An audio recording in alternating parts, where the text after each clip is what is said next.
Hello, everyone who's joining from Zoom or LinkedIn. We've just gone live. We're actually going to give it another minute since we are right at 1 o'clock Eastern time right now. I want to give everyone a minute or two to kind of come in and get settled, and then we will kick things off in about a minute or so. I'll start talking again.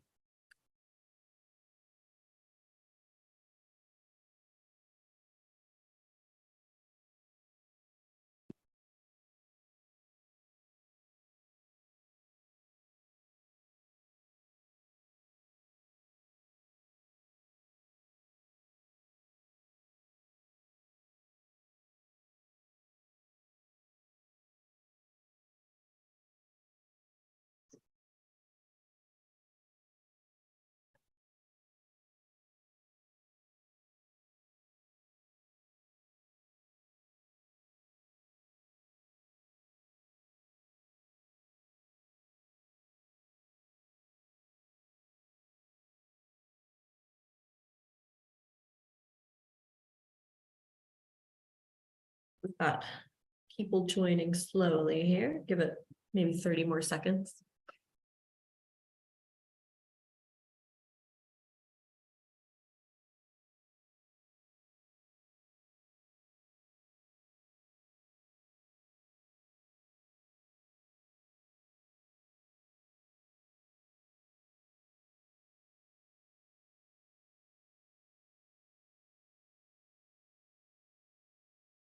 All right, wonderful. Well, it's 1:02, so I think we are ready to get started. And I hope everyone has had a chance to have their lunch, dinner, wherever they are joining us in the world. I know we've got a global audience today across multiple time zones, so we really appreciate everyone joining us right now. Yeah, depending on where you are in the world, thanks so much for joining us, and welcome to our Women in DevOps webinar in collaboration with the fantastic team. Everyone here is from Slalom Build. You can expect an hour or about 45 minutes to 50 minutes of panel discussion, and then we will have a live Q&A at the end of the hour as well for those who wish to participate. My name is Sabrina Battiston. I'll be the host and chair for this webinar. I'm co-founder and ambassador for Women in DevOps here in the US. For anyone who doesn't know about Women in DevOps, we're a community platform. Our aim is to help close the DevOps gender gap and inspire the future leaders of the DevOps movement. Our community has evolved into a worldwide initiative, of course, bringing across folks from many different time zones and countries, and empowering individuals in both the DevOps and the broader tech industry. So today we'll be talking about a topic that you don't have to be practicing DevOps or work within the DevOps space. You can absolutely get a lot from this conversation here on sponsorship and mentorship, which is really exciting. And then we also want to make sure that the discussion is as engaging as possible as well. If you have any questions from the audience for a panel throughout the webinar, like I said, at the end, we will be doing a Q&A. So feel free to ask them in the side panel and we will get to them at the end. And then lastly, before we officially jump into the conversation, please note that this is being recorded and will be uploaded to our Women in DevOps YouTube channel. And then if you go to our YouTube channel, you can access this afterwards. You can access our upcoming webinars and podcasts as well. So without any further ado, I want to introduce our fantastic panel. I'm so excited for them. They're 4 incredibly unique and accomplished leaders and practitioners in the tech space. So we will go in order of my screen here, and perhaps Hinata, you can kick off by introducing yourself and telling us your most recent emoji as well. So we've got a little bit of an icebreaker there. Sure. Hi, Sabrina. Thanks so much for hosting this. I am Renata Rocha. I'm a principal for platform engineering here at Slalom Build. I have been at Slalom since 2019, late 2019. It's a place I really love to work. It makes me happy to wake up in the morning and do all the things that I'm really passionate about. And my favorite emoji It really depends on whether it's on iOS or on Slack. So I'll say both. On iOS, I like the face melt emoji. Okay. It encompasses a number of emotions, how I feel about things, and I have lots of mixed emotions about stuff in life. Okay, sometimes I came from a run and it rains right in my face, like it happened yesterday. So face melt all the way. And on Slack, we have a number of different emojis, and I like the "this is fine dog." Okay, a number of people are familiar with this, is a very old meme, and it doesn't matter whether the world is on fire, things are crashing, and for me, this is always fine. Okay. Love that. Thanks, Hinata. And then Kevin, you're next. Yeah, thanks for having me. Kevin McClelland. I'm a general manager in Slalom Build. I look after our platform engineering and data engineering organizations. On top of that, I sponsor our inclusion, diversity, and equity work across Slalom Build. So this is a topic that's incredibly relevant and something I'm super excited to talk about. I'm boring, as my twin teenagers tell me. I am very, very boring, and I like the old slightly smiling face, like nice, easy, positive, feeling the good vibes. Absolutely. It's good. It works in every situation, right? Perfect. Thanks, Kevin. And Gargi, how about you next? Thank you. It's a pleasure to be here. My name is Gargi Saha. I use the pronouns she, her, hers. I'm currently working as a solution owner, senior architect at Slalom Build Center. My career initially began as a software engineer during my pursuit of master's degree at University of Washington. That's when I came across Slalom. And I started my journey at Slalom in 2016 as the very first solution owner intern. After graduating, I had the opportunity to join full-time in 2017, and I recently celebrated my 6-year anniversary with the company. Regarding my most used emoji, it depends on the day and the context of the conversation, but I find myself using the party blob or the lazy cat cry emoji a bunch. That's perfect. Love that. And congrats on 6 years as well.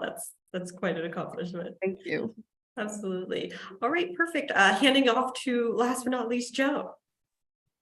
Hello, everyone, and thank you for having me on this awesome topic. Just like Gargi, I am a solution owner in our build organization. And for those who don't know what that is, we basically are people who build our delivery teams and so that they can build the products for our clients. So anything around delivery, management, delivery excellence, that's what we're kind of usually focused around. Been with Slalom for 12 years and met Gargi, as a matter of fact, when we first hired her after the internship. So that was the first time I ever met her. Didn't see her during the internship, but she's been wonderful ever since our first encounter. And we've been having a nice mentor-mentee relationship for most of these 5-6 years that she's been with us. My favorite emoji, I don't think I have a favorite one, but I was looking at my list. Apparently I use the build parrot a lot. We have an emoji on our Slack where there's a parrot that just kind of does this, and we have so many different versions of it. But there's one particular version that I use, which has our build logo in the teal that you see on Hinata's chest there on her shirt. It's in that color, nice square teal box with just that hash and that B, and the parrot just doing this. And I think I like that a lot because it's like a really celebratory, it really kind of celebrates people, because as we are running our delivery teams, as they're building, you want to celebrate their successes, because at the end of the day, all we want to do is ship product, ship code. And so I think that build parrot just kind of really celebrates that for comments when I'm like really excited. Wonderful. Thanks, Joe. That's a good follow-up action is for women in DevOps to figure out how we get a parrot emoji going, because that's a great idea. But wonderful. Well, thank you all for introducing yourselves. And we're just going to jump into the panel discussion here. We've got a lot to discuss, and it's going to be really salient. So I'm excited. And I know we wanted to start on the topic of, when we put out this webinar talking about sponsorship and mentorship, and we're going to talk about understanding both of those for the first part of this discussion. But first, Joe, since you spoke about your your experience with a mentorship relationship. Maybe we can start with you around what mentorship means to you. Yeah, absolutely. I think mentorship is a really special relationship that you can develop with folks who in your organization are a little bit junior or even parallel with you as far as like hierarchy in an organization. I think being a mentor, you can provide a lot of really valuable insights and guidance to some of your junior colleagues because you do have a lot of firsthand knowledge as you kind of reach seniority in your organization, and you can help some junior colleagues with navigating and overcoming those challenges that they may experience in the workplace. A lot of this, especially, I like to focus on mentorship with women, and particularly women with color, just because our experiences may show up a little bit differently in how we even receive it or even how we're received. So I like to talk to folks about what they're experiencing so that we can understand, and talk through and provide some guidance as far as like, how they may be able to navigate those situations moving forward. Wonderful. Thanks so much for that. And then Gargi, maybe we can have your input on that as well, being part of that mentorship relationship. So my experience with mentorship has been obviously through Joe. So Joe and I connected through an internal slalom mentorship program way back in October of 2018. So that program eventually ended, but Joe and I decided to keep our mentorship journey going, and we are ever since connected. So through our conversations, I've obviously learned a bunch, and Joe has been like a role model to me on how to be a successful solution owner, how to be a successful leader, and showing me how to excel in my own role. So one particular incident stands out to me. So it was my first time operating autonomously as a solution owner, leading my own team. However, there was this one individual on my team who made uncomfortable comments, questioning how my English was so good and making other remarks that I now understand to be microaggressions. It was challenging for me to process those comments and those experiences happening at workplace. So when I brought it up to Joe, she truly listened to me. She created the safe space for me to share my experiences and understood my perspective. And what it made me feel was it made me feel heard and validated. She would not only that, she would provide guidance on how to navigate those situations, and also kept me accountable. So, and those suggestions came from a place of her own experience of being a woman and a woman of color working in tech. So those were really invaluable advice that I got from Joe.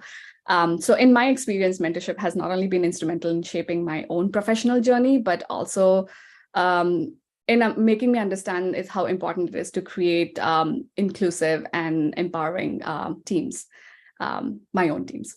Yeah. Absolutely. And Gargi, thanks so much for sharing your experiences and showing how powerful a mentorship relationship can be and empowering as well. So, this would also be a great time to introduce sponsorship as well, and how that differs to mentorship, because those are two different relationships, although a lot of the goals are similar.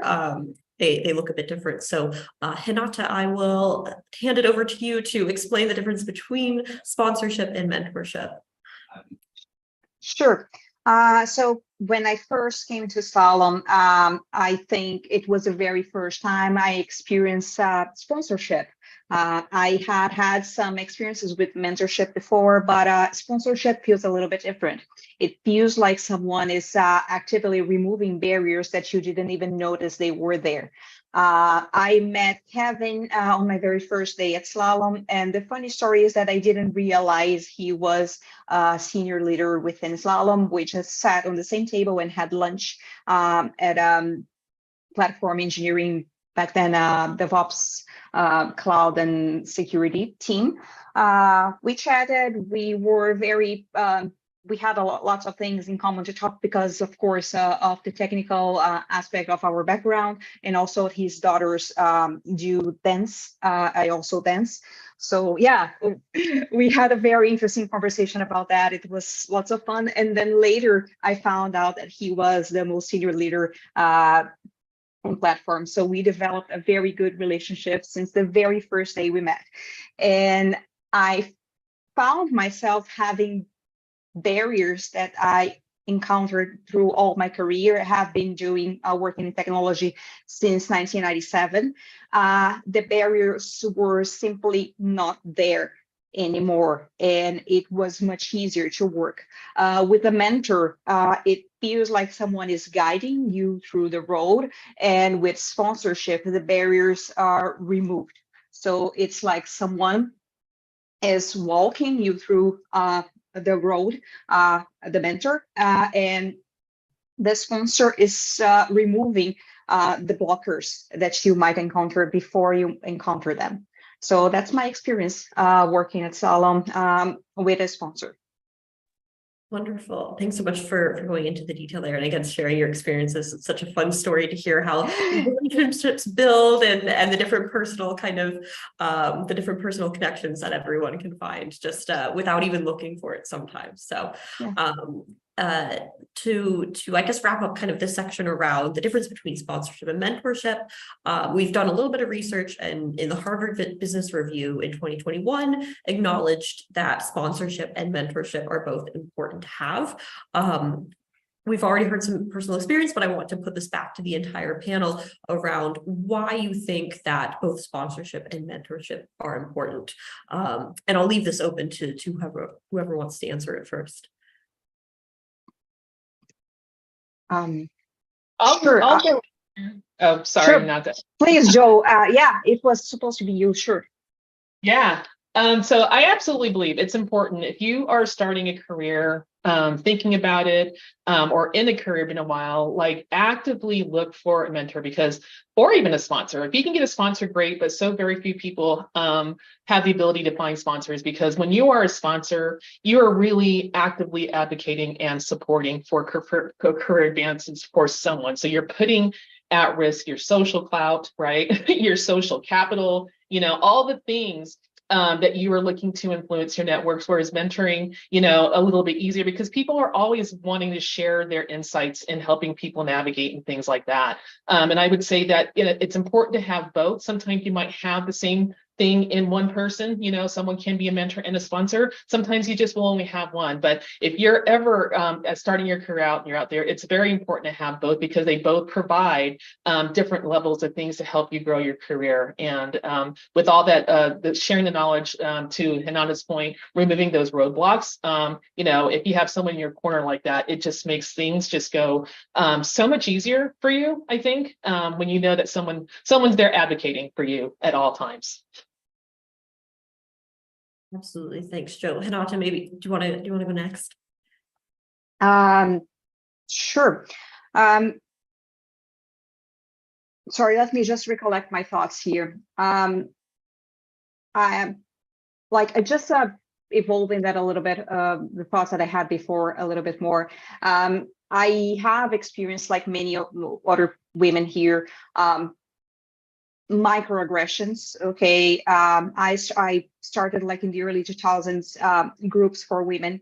I'm from Brazil, and early in the days, women in technology groups, they were seen more as like something fun that women are doing, rather than something that was useful. We were just connecting together with similar interests because we wanted to do that. And with sponsorship that we experience today, with the mentorship from powerful women like Joe, we can actually grow and develop our skills. So I think that's the power that we get today from these experiences. This really allow us to flourish, okay, in our careers and grow to the point where we are experiencing today. Just, yeah. Wonderful. Thank you. Yeah, thank you so much. That definitely resonates. And then on the importance of sponsorship and mentorship, Kevin or Gargi, do either of you want to add anything to that?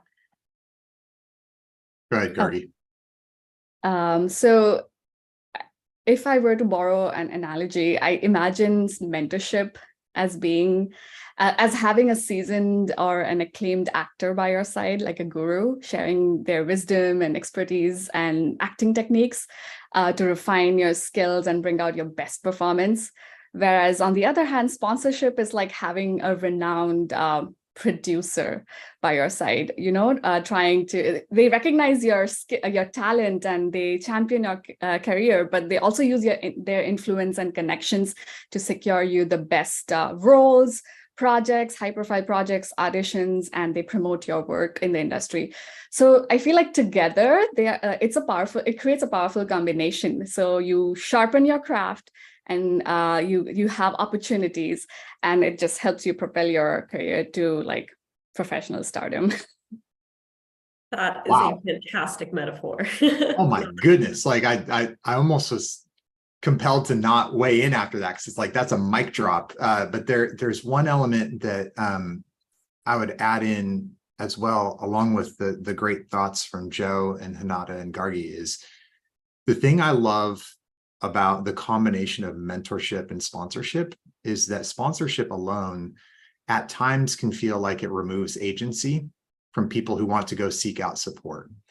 And with mentorship particularly, there's a lot that's within an individual's hands to go seek out support, to go seek out that veteran actor that can teach them how to, perform in a particular scene, right? And that combination of I can control this while continuing to look out for opportunities to get aligned with longer term sponsors is so incredibly powerful, right? Because it gives you that agency to own and shape a lot of what you're getting support wise. Wonderful. Yeah, thank you. Thank you so much for adding that as well, Kevin. On that topic as well as acting as an advocate, we'll move on to the next question here. So a little bit more research Forbes highlighted in 2022 that greater inclusion is a key benefit to introducing sponsorship in the workplace. So Kevin, as a sponsor, how do you approach creating an equitable space for others? I'm sure our audience is this is going to be top of mind for them when thinking about how to implement this type of model. Yeah, absolutely. And I see some friends out in the audience, so good to see a lot of you out there. When I think about sponsorship and I think about creating an equitable space for others, there are a couple layers to it.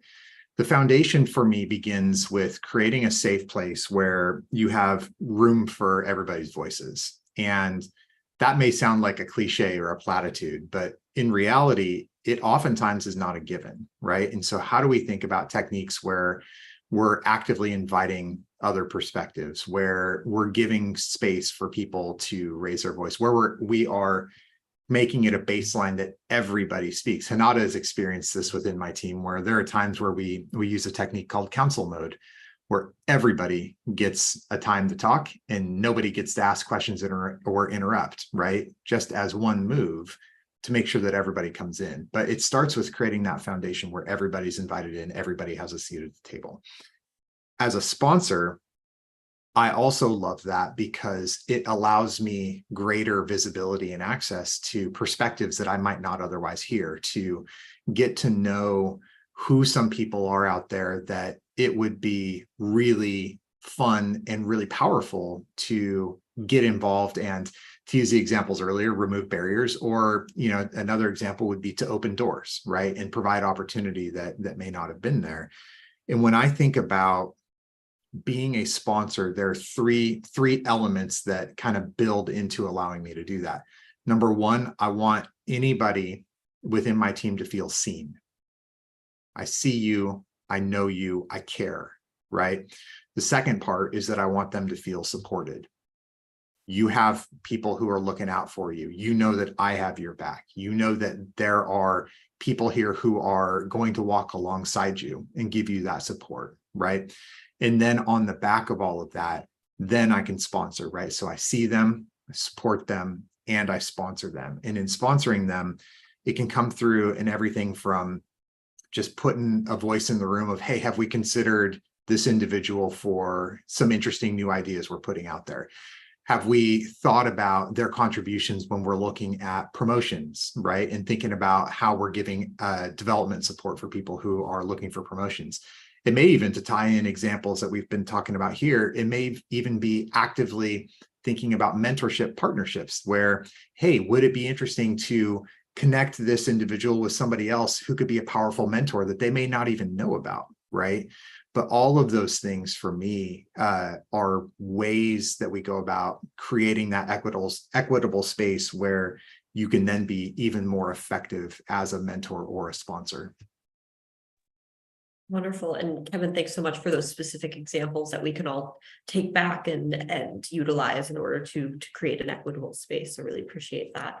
And then I want to stay on the topic of creating an equitable space and ask both Hinata and Gargi how they learned and practiced to create these spaces for others.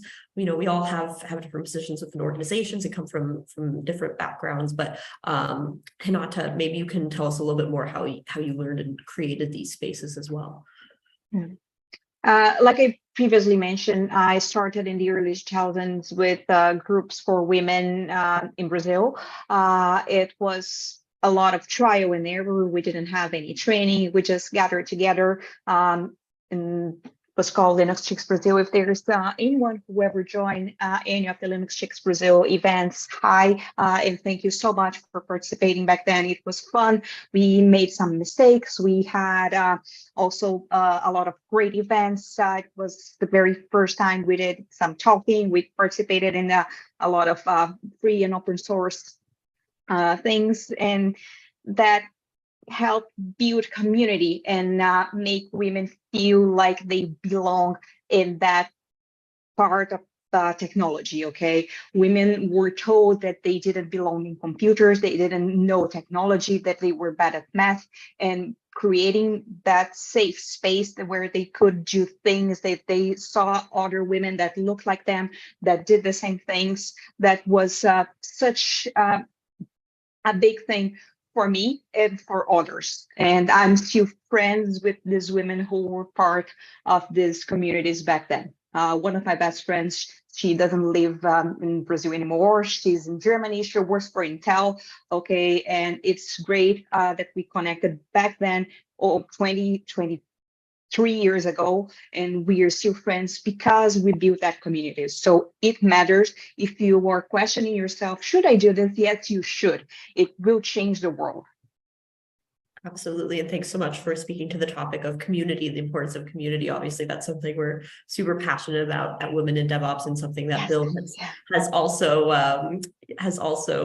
fostered very well, very clearly. But Gargi, would love to get your perspective on this as well. Absolutely. So giving back the mentorship that I received is super important to me.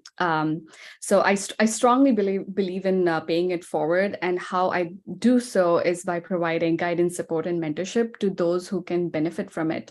So I participate in our Slalom's Women Who Build mentorship program, volunteer mentorship programs such as Every Girl Shines, participating in industry events such as this one, panel discussions, and then facilitating the connections that Kevin mentioned, those connections and networking opportunities amongst people who might not even know that they could benefit from them.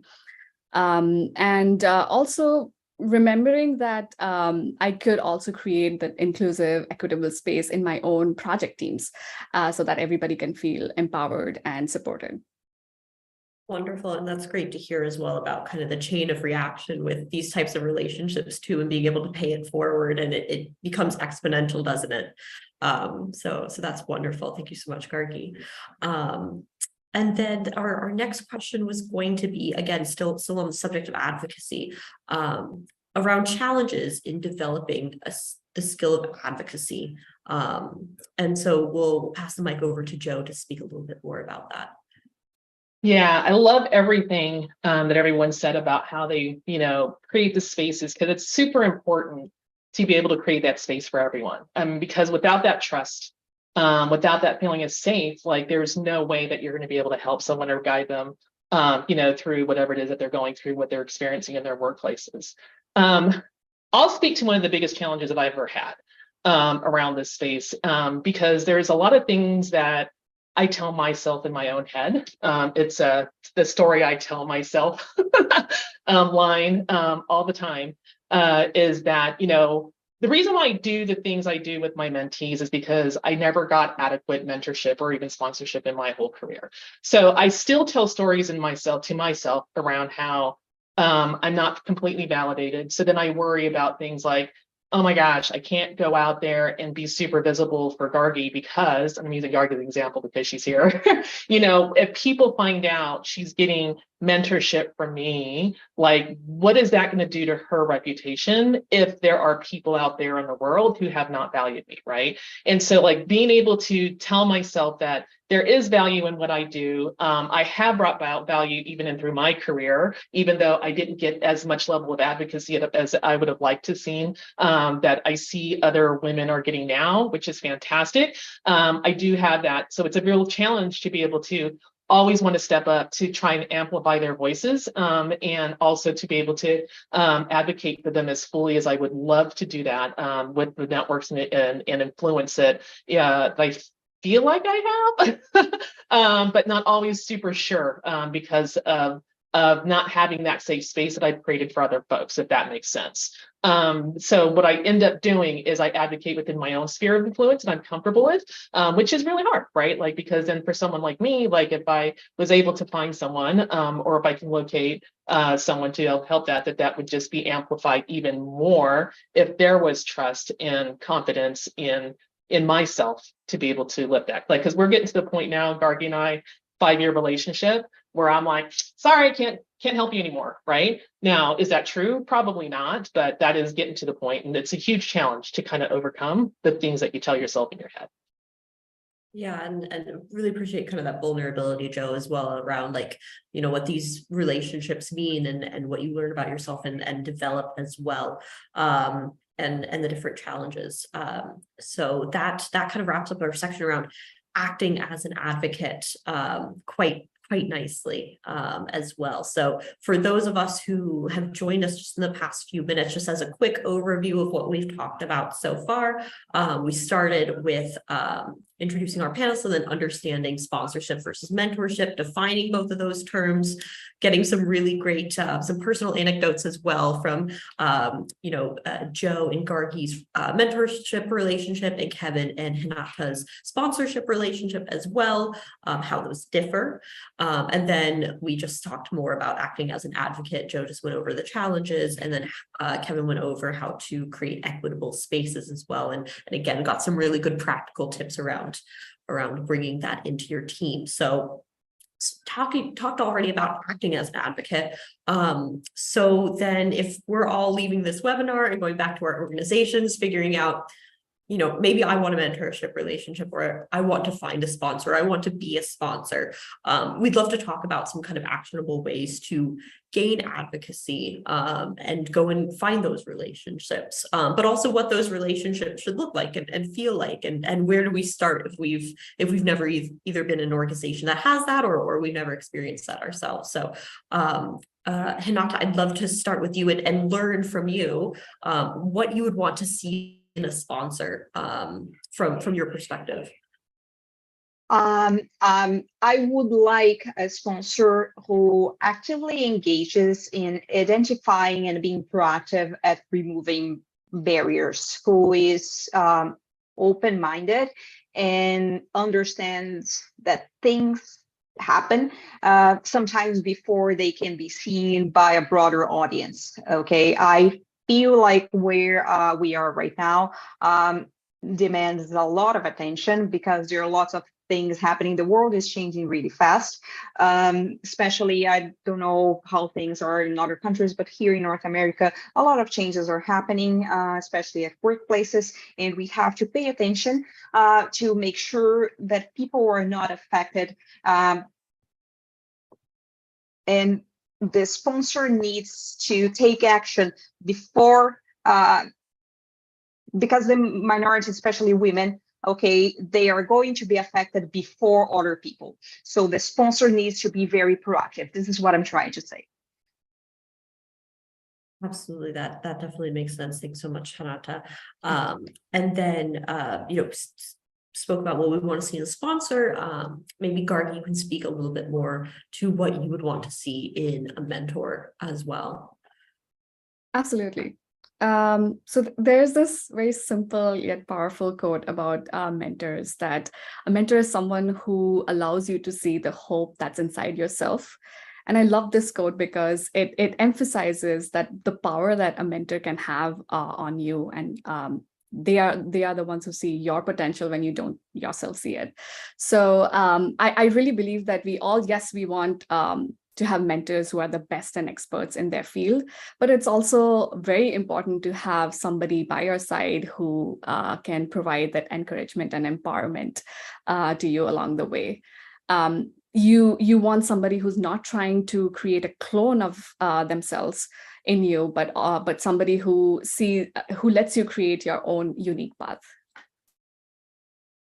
Wonderful. Thanks so much, Kari. That really does add a lot of helpful advice there as well. And I'm sure the entire panel has a lot of advice and kind of closing thoughts around this wonderful topic as well. So I want to open this question to everyone and hopefully hear some personal experiences or some closing words. But I guess one piece of advice or multiple pieces of advice, if you have it, for someone who is searching for a similar relationship. Perhaps we can go in order again as I see anyone of Hinata, if you'd like to start with your advice. I was muted, which is one of the sentences that I use the most. My advice is that you and your sponsors, you need to have a very transparent relationship. Okay, it has to be equitable, and you need to trust each other very much. Sometimes your sponsor, your mentor, you both have to say very straightforward and very direct things to each other. Sometimes you're going to hear things that they might not be the things that you want to hear, and you have to be ready for that. This is what a good sponsor relationship looks like, because the world is not the way we want it to be, but we only with a relationship like that is honest, that's built on trust, okay, you will be able to get where you want to be. This is why I told the story of my relationship with Kevin, okay, that it was built the way that we were on the same table having lunch together and talking about casual things in life. This is how it works, okay? We can trust each other. We are very transparent with each other. I'm never afraid to reach out to him and say, hey, let's talk. This is why it works. If it stops being like this, it won't work anymore. I don't think it ever will. He laughs. Yeah. You need to find someone like this that you trust, and that you are able to just say, I don't think this is working. I think something needs to change, and people are open to listening to you. Okay. And I feel like there's a lot of agreement with people here. Yeah. Absolutely. And Hinata, thank you so much for sharing your experience today. I'm sure there are a lot of folks who, want to be finding a sponsor. And so your experience is really going to add a lot to their journey there. So thank you so much. And Kevin, perhaps we can come to you next for any final advice for our audience out there.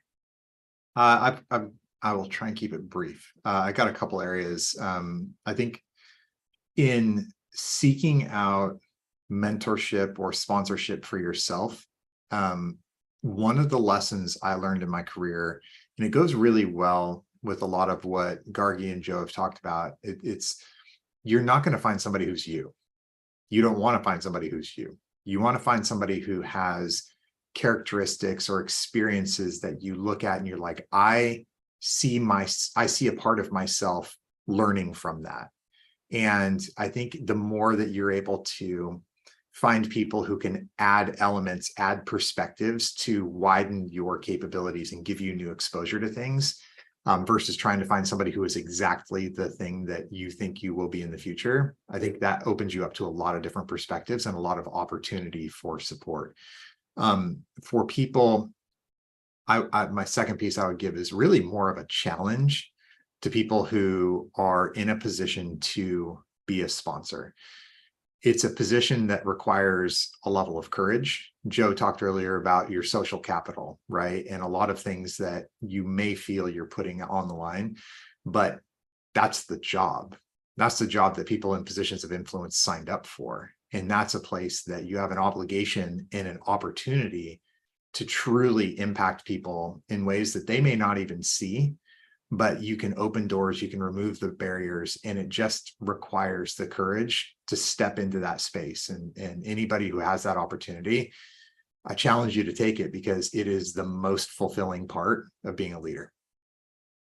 Wonderful. And thank you, Kevin, as well for your contributions. I know there are a few folks in the audience and who will be following up who are in a leadership role and want to be able to use their influence in that way. So thanks so much. And then Gargi, perhaps we can come to you next for any final pieces of advice. Sure. So my advice would be, yes, be proactive about finding your mentor, your sponsor, your person, and find someone who aligns with your goals and your values, because that's important. That's what's going to create that connection between you two. So when you are expanding your network and reach out directly, like Kevin mentioned, like don't be afraid to reach out directly. And then when you find this person, practice vulnerability and practice being open to feedback. And that's basically going to help you nurture that relationship between you two and really listen and implement the advice that they give you. That's a great piece of advice around being open to growing and letting kind of that relationship empower you and develop you as well. So thanks so much for adding that. That's a really great point. And of course, last but not least, Joe, we would love to hear your final pieces of advice as well. It's all been so great so far. Yeah. Love the final advice from all three of you.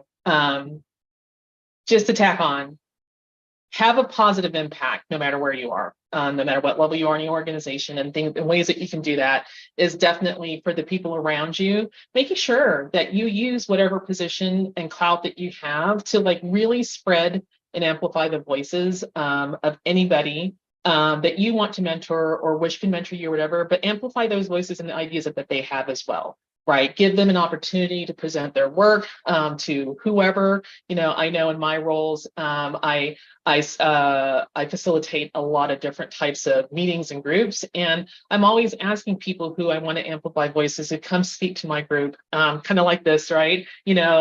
Present this idea that you and I were talking about, and introduce them. So every one of us on this call have the ability to do that, right? So whether you're a mentor, mentee, a sponsor, sponsoree, or whatever, we all have something that we, in our positions, where we can go ahead and amplify those voices of those around us. The other piece I want to leave you with is make sure that whatever sphere of influence that you do have, make sure that you're advocating, not only for yourself, but for other people as well, people that you value. Make sure that you're speaking up for other people's accomplishments. Make sure that you're recommending them for opportunities and that you are giving visibility on that. So that kind of goes along with the amplification, because sometimes it's just not enough to have a one-on-one relationship that you built that was meaningful, to be able to say, hey, I value your guidance, your mentorship or your sponsorship, but make sure that you're also actively advocating. I think that's one of the big pieces where people sometimes fall short on, because of the fears or whatever it is that they have around it, but actively advocate. And I think that, whether you're a mentee, mentor, anyone and everyone can do that to have a positive impact within their professional growth. Wonderful advice, Joe. Thanks so much for everything that you've added today and to all our panelists as well. I'm looking in that's the the end of our questions that we have for each other that I have for the panel, but we still do have the Q&A box open. We haven't gotten anything in there quite yet, but what I'll do is do a quick kind of sign off around Women in DevOps and thank Build for their partnership. If anything comes up in the Q&A in the next minute or so, then we can come back to that. But you know, while we're doing that, would love to thank all of our panelists here in Build. It's been a fantastic partnership that we've had together. We've gotten to do events and podcasts and tap into so many different teams and wonderful practitioners at Build. So thank you all so much across many different offices for being partners with Women in DevOps and showing your commitment to equity and inclusion in this community as well. I really, really appreciate it and know our audience does as well. It's very it's practicing kind of vulnerability, being a panelist as well, to come and share experiences and talk about your own lives and be able to help others with that. So thank you so much. You can all follow us on social media for Women in DevOps. We've got LinkedIn, Instagram, and Twitter for any updates of future events. And as I mentioned at the beginning, this will be recorded. It'll be on our YouTube as well. So we did get a question in, which looks really fantastic. So we do have time to answer that, and perhaps I'll keep it open to the panelists, but I'll read it aloud real quick. How do you approach someone outside of your organization for mentorship, and any advice around initiating that connection? I'll leave that open to the panel. I don't know if y'all have any experiences with that specifically, or any kind of hypothetical advice you can give around approaching someone outside of your organization for mentorship and initiating that. I'll take a stab at that. I think one of the key differentiators, I don't know if we talked about it really fully, and we might have some disagreements in it, but one of the key differentiators about being in a mentorship relationship or a sponsorship relationship is that in a mentorship, the mentee is the one who will always drive that relationship, right? So the question is really great because, like, you know, if you're looking for a mentor and you're like, oh, I want to find someone outside my organization, if you can find one in your organization, I think it's even better, especially if you're getting mentorship around what's, you know, your career growth within that organization. But if you want to find someone outside, you know, the key thing here is just like any type of relationship building, right? You know, ask them, say, hey, I really like how you show up. I really want to learn more. You know, can we embark on this relationship and like really kind of establish what you feel like that looks, how you want that to look, and then let them decide whether or not they want to engage with that. Like I get so many people when I'm, you know, out and about talking to folks who are always wanting to engage in that way, but that is like the one thing that you can do for yourself, right? When you're looking for a mentor, because you are driving that relationship. And so you do have to kind of take the courage and ask, you know, on the, you know, someone that you really look up to, someone that you value, someone that you want to learn for, to do that. So it's just really open the mouth, ask, and the worst thing that they can say is no, you know, but keep on asking on there. So. Can I pile on one thing? There's one thing that most people in the world really like to talk about: themselves. And mentorship, in a lot of ways, is an exercise in getting somebody to talk about themselves and the way they've done stuff and the way they've approached things, and put themselves in your shoes and apply their experience to give perspectives, right?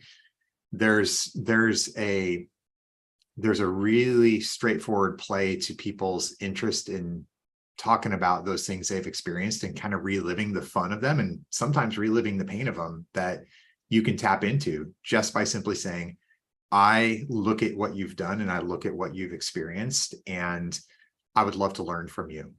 Do you have time to share some of your lessons and perspectives with me? Wonderful. Thanks, Kevin. Anything else to add to that? Was a fantastic question, by the way. We got to dig in even more to the definition of mentorship, but I don't want to cut anyone off. Anything else we can add to that question, or good to sign off here? Wonderful. Okay, great. Well, we've gone through a lot today. We've gotten so many different actionable insights and ways that we can go back to our teams. And I hope that everyone felt really inspired by this as well. We will send a survey out around any feedback that we can get from this webinar, how we can improve future webinars. You know, if there's any positive feedback as well, it's always a gift no matter what we can get. And so I want to thank our panelists and our sponsors at Build. Again, it was wonderful getting to have y'all, and I can tell this was really inspiring. Got a lot of great feedback from the audience. So I will let everyone enjoy their afternoons or evenings or wherever you are in the world, perhaps your morning as well. And we'll look forward to seeing, yes, lunch, hopefully. And we'll look forward to seeing everyone at our next event, and be sure to connect with Women in DevOps and Build on social media to follow all that's coming next. Thanks, everyone. Thank you. Hey, everyone. This was great. Wonderful. Thanks you. Bye.